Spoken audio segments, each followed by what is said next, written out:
Welcome to episode 204 of the Prosperity Practice, the podcast that has you living your most abundant life. My name is Danielle Amos, and I am your host. Today, I want to talk about our mental faculties. I want to go back to school a little bit because these are not something that is actually taught in school how to use them. And because we're not taught that we have these mental muscles, most of us are reacting to life because we don't have the conscious awareness that we've got the tools to respond.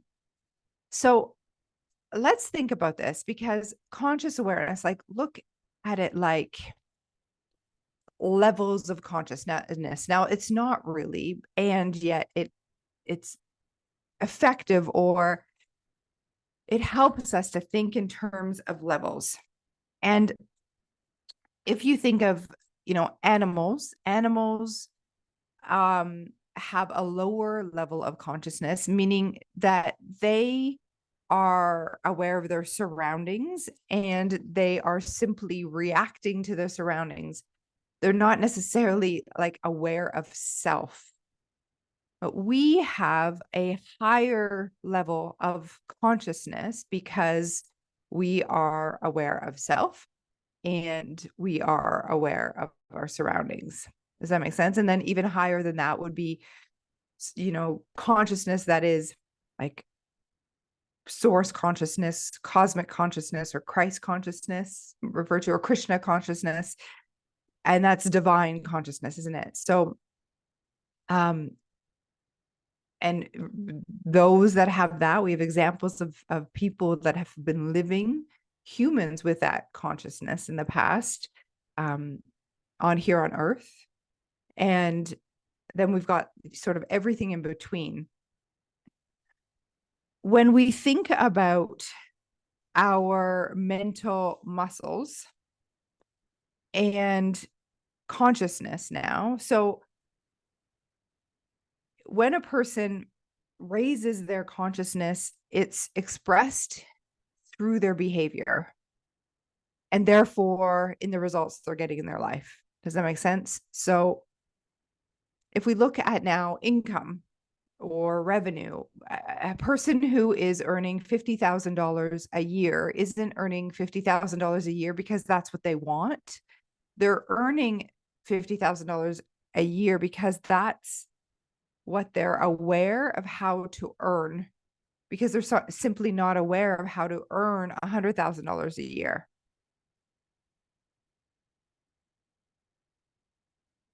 Does that resonate? So it's not that they want the 50,000, it's that they're not aware of how to attract double that or 10x that. And yet they could become aware of it. And how you do that, how you become more aware, is to develop the conscious awareness.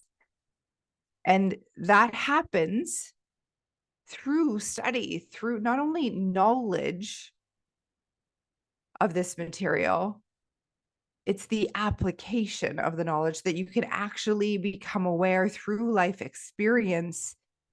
In my opinion, what I've seen from coaching so many people now, that is the best way, because you then have a knowing of how the universal laws work. For example, so if we look at what it looks like when we have a lower level of consciousness. So now let's bring back the animals, like Sky, my dog, is right here with me right now. Sky reacts to his circumstances. He reacts to the way his body feels, if there's food in the dish, he eats it, and he's very much like habitual. This is why we can train, like the Pavlov's dog theory, we can train animals because of their level of consciousness, like, quite easily. And to be honest, humans are 96 to 98% habitual as well. So if we think of individuals now, people who are operating with a lower level of consciousness, they also react to their conditions or circumstances, don't they? And if we make a distinction here and just more of a generalization, if we see how individuals with a higher level of consciousness, they respond. So the people with greater awareness of the universal laws and that they're not a victim to circumstance, they actually respond because they understand, they have a greater level of awareness of the laws that really govern the universe. And they understand, or they know, that thought energy, that thoughts that they send out into the universe comes back. Like there's a law of cause and effect. And Emerson used to say the law of cause and effect is the law of laws. And individuals with a higher level of consciousness, they're aware and they tend to take responsibility for the cause, for the starting point of the results or circumstances, conditions that they get in life. And so they're able to, from what I've seen, be more objective, like almost watch themselves and then choose a response rather than just habitually react. And as human beings, we have the ability to raise our level of consciousness. And this is what we do in the work that I do. This is what the Thinking New Results program does. This is what the programs that I have about money. And it's really about raising consciousness to have a deeper understanding of who and what you are and the laws that govern the universe. So I just want to talk about this, the level of consciousness for a moment. So the lower level of consciousness, just above like animal level, is like fight or flight, the reaction. Now, I personally know when I've been operating at that level of consciousness. I see myself reacting. There's not a whole lot of conscious thought that goes into my behavior. I'm just reacting to what life is bringing at me.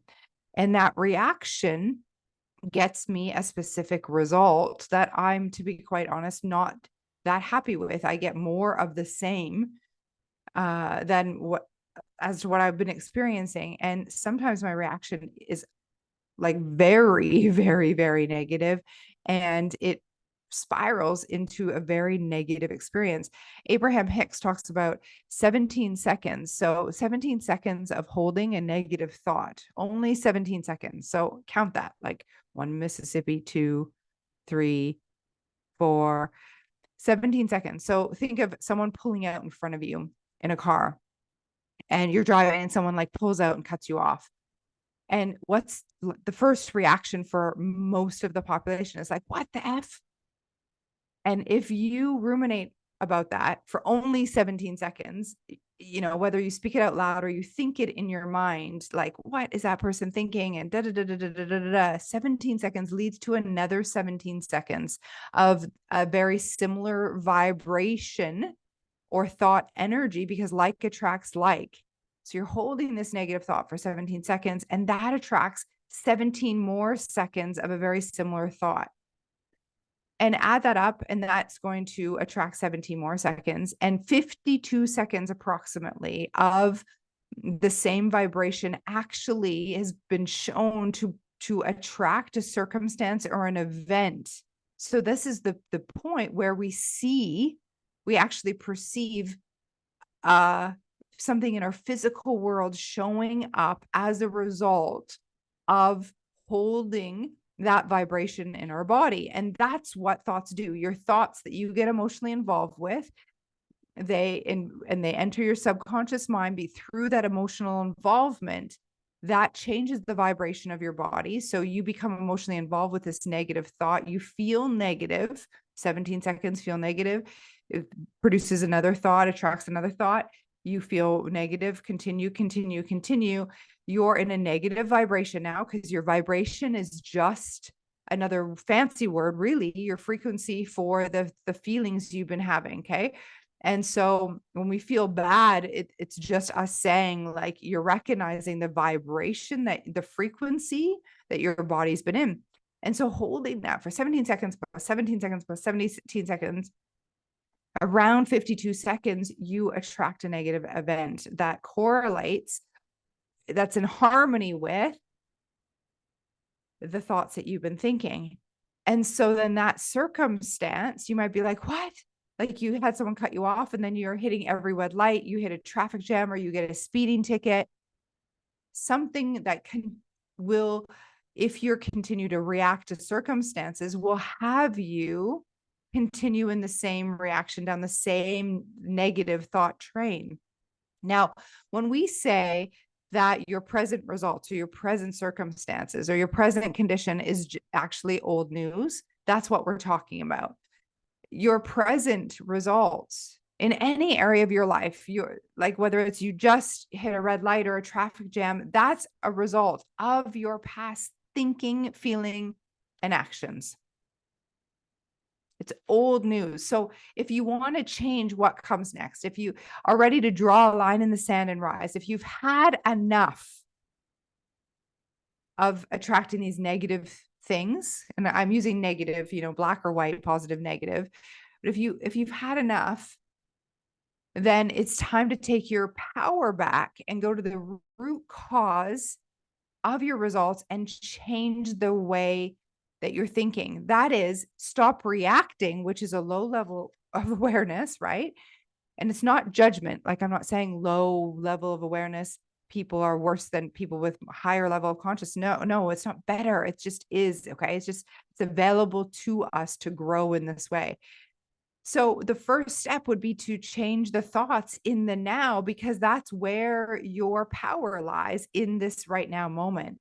And so as soon as you recognize it, in fact, as soon as you recognize your feeling to be negative, use your emotional guidance system, right? As soon as you notice a negative feeling in your body, allow that to be your signal. And we have an acronym that I got from one of my coaches. It's called SNAP. This comes from Gina of Greatness U. And she says, stop, notice, align yourself, or adjust, right? And then proceed. Adjust your thinking, feeling, actions, or alignment is that alignment of your thoughts, feelings, actions to be aligned with the results you want, and your higher self, not aligned with the problem or your outside conditions. So you can use that SNAP acronym to shift. And then notice what you attract next, because your response matters. And this is where we get into the higher level of consciousness versus the lower level of consciousness. A lower level of consciousness person simply reacts and continues to react and continues to blame their outside conditions or circumstances for everything in their life. But it's not true. They're at cause. And a person with a higher level of consciousness, they are different. They've got this knowing, they've got this calmness about them, this spiritual spark, Bob used to say. Because they respond to life, they know that they are at cause. And whatever they're attracting into their life, they take full responsibility. And it may not be what they prefer, and that's okay. They just use their circumstances or their results as feedback. It's like, interesting that this is being attracted into my life. Look, I can recalibrate. I can take my power back. I can go to the cause and change my attitude, my thinking to reflect the results that I want. And not only do these people who are successful with a high level of consciousness have that power, so do you and I. We have the power to take control of our mind. So this is where I want to talk to you about the mental faculties. And we're not taught these in school, right? So how were we supposed to know how to work with them? Well, I mean, we wouldn't until we become aware of them. And I think that there's a huge opportunity to actually teach this in school.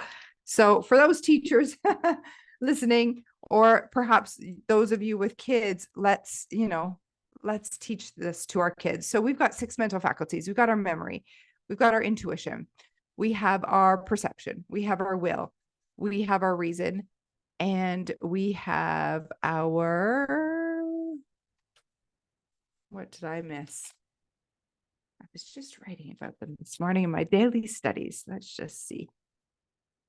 Well, I brought my book for you. You may have heard me flipping through, because as I was writing them off, I'm like, Danielle, remember all of them.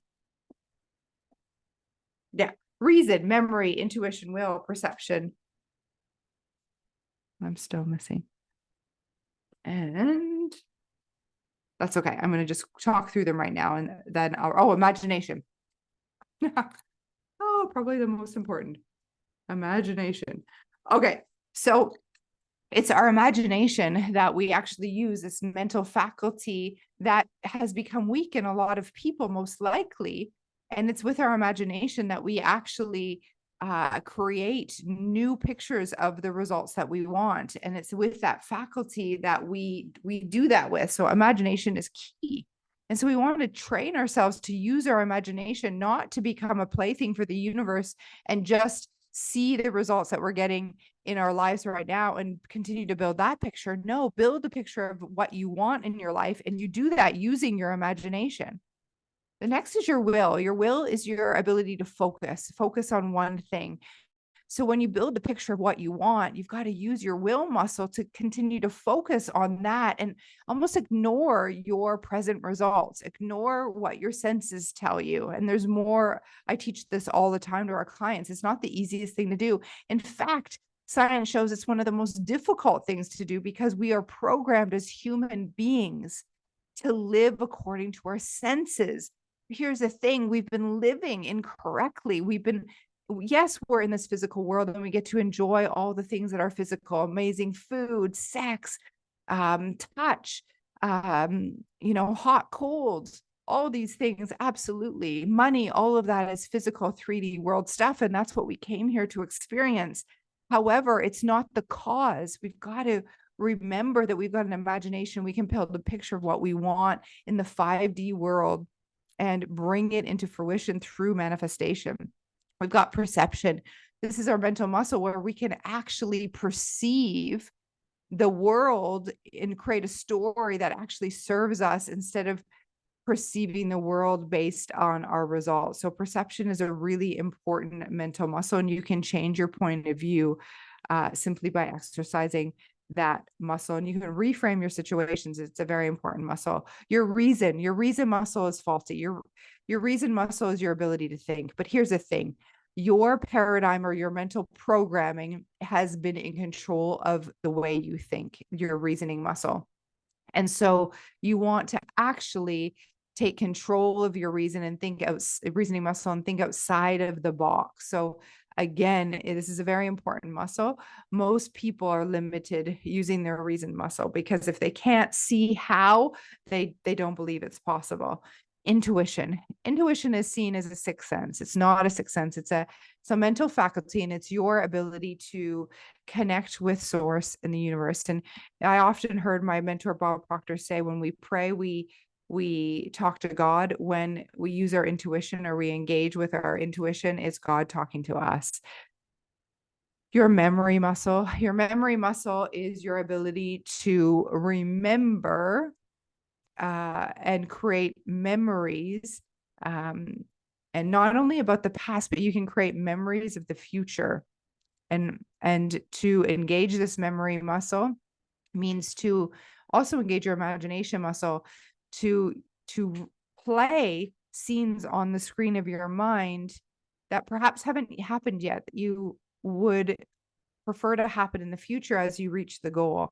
Most of us are using our memory again to replay old stories on the screen of our mind. And a lot of times we ruminate or use our memory to replay things that didn't work. What if we used our memory to replay the scenes that brought us joy, where we were successful, and we replay those in our mind to remind us of who we are? and to really bring a feeling of gratitude and appreciation into our lives. So these are our mental muscles. And why I bring them up is this is how you respond to life. You learn how to use these mental muscles to actually respond versus react in life. And unless you're aware of the muscles, you're not going to use them consciously. And this is what it means to have a higher level of consciousness. And once you become aware of your muscles, it's your job, if it resonates with you, and I'm sure it does because you're listening to this podcast, to live a better, bigger, awesome, more on purpose life that you've come here to live, impacting the world in the way that you are here to impact the world. Understanding these mental muscles is key. They allow you to stay in control despite your outside circumstances. So I'm covering all of this in Rise. This is the program that we have this week to really kick off the new year 2024 and to Rise, to allow this year to be our best year yet. In order to experience different results, you've got to do something different. You've got to be someone different. So this is my invitation to you to join us in Rise. The link is in the show notes. There is a free option as well as there is a VIP accelerator option for only $37. And there's incredible promises with that VIP access, incredible benefits. One of them includes joining us on the morning study clubs in our Success Society. These are our morning mindset calls that we do to start our day off incredibly well and keep ourselves accountable to being in this material. That's just one of the benefits. There's a 33-page workbook as well as a 7-day challenge that you're going to receive to actually apply the tools that I give you in Rise to your life. So I'm grateful that you're here. Thank you for listening, and we'll see you in Rise. Expect abundance.